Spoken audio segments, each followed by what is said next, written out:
How are you doing, YouTube? Today I'm going to give you a 5-minute class or block of instructions on how to remove the fore-end from a Mossberg 590. The 590 is the one that has the metal ghost rings on the rear and of course a metal aiming rod in the front. It is a military spec one. So if you're like me, you probably went to 1001 internet sites where they told you you cannot remove this fore-end from the Mossberg 590. I went and bought a 3-rail system fore-end that I want to install. After visiting 100 sites, everyone told me you cannot do it without destroying this. I figured out how to do it, and I've already done it. Of course, I put it back together so that I can show you how to do it. It's very easy. No special tools are needed to do this. You can see on the table, small hammer, anything that to use as a chisel or as a pushing rod or anything like that. I use this large screwdriver, flathead, with some material in the front, cleaning rag, just so that I don't scratch up the tube. 2 very thin screwdrivers, if you can see here. I don't know what the gauge is, but they're fairly thin. And Mr. Swiss knife, butter knife here. Everybody's familiar with this. Go to the kitchen, you can find one. And your wife's bread cutter or serrated knife for bread.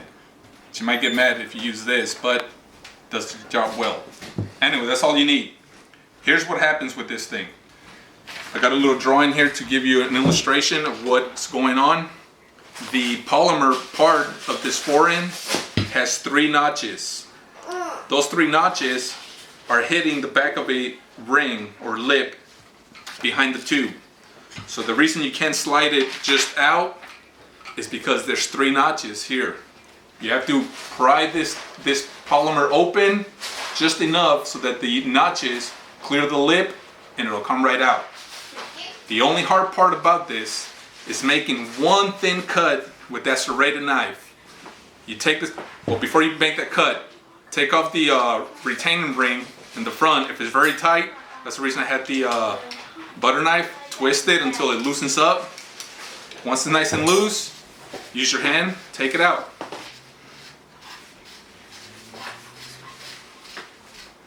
Remove the retaining ring. Here's the tricky part. When this was built in the factory, it seems that Mossberg heat treated this plastic around the tube. So it's on there. I mean, it's almost melted into the tube. So what you're gonna do is take that serrated knife, doesn't matter which one. I try to use a serrated one because it gives you more control on how deep you're cutting. Because you don't want to cut through the plastic and damage the tube. And you don't want to damage the grooves around the tube where the ring screws back in. So you're going to take that knife, make a very thin cut.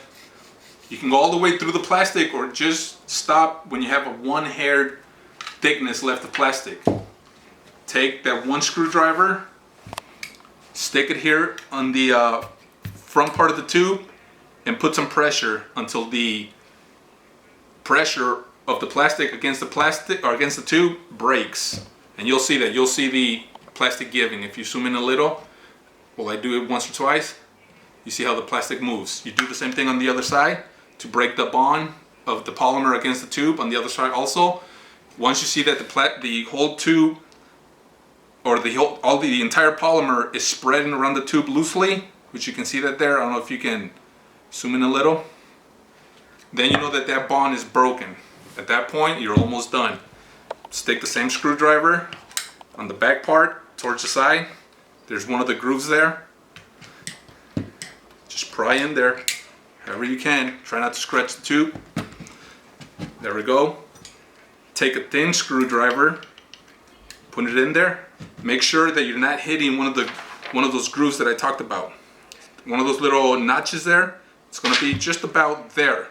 So make sure you're not hitting that, and just hammer in the thin screwdriver in. About halfway or less, doesn't matter. All that is doing is making our little notch come above the lip, the metal lip of the tube. We're going to do the same thing on the other side.